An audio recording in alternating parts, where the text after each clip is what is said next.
Bruh, I have my camera on the wrong way! County in northeastern South Carolina. Marlboro County in northeastern South Carolina until 4:30 p.m. At 3:23 p.m., a severe thunderstorm was located over. I can get it on 2 stations. Get it away. Get that away. Miles per hour.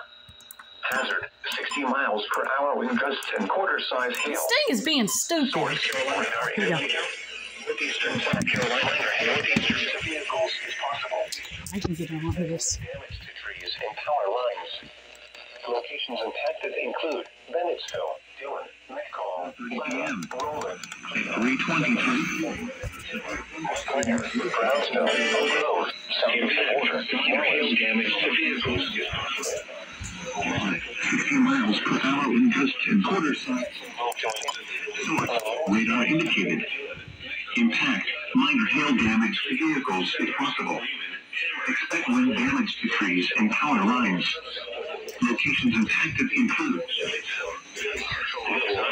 Intern and purpose.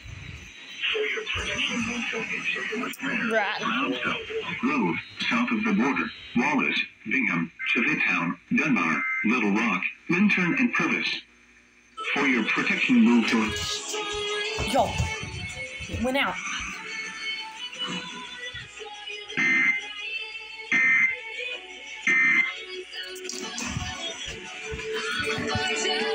I'm very sorry that I missed that. Like, I'm extremely sorry.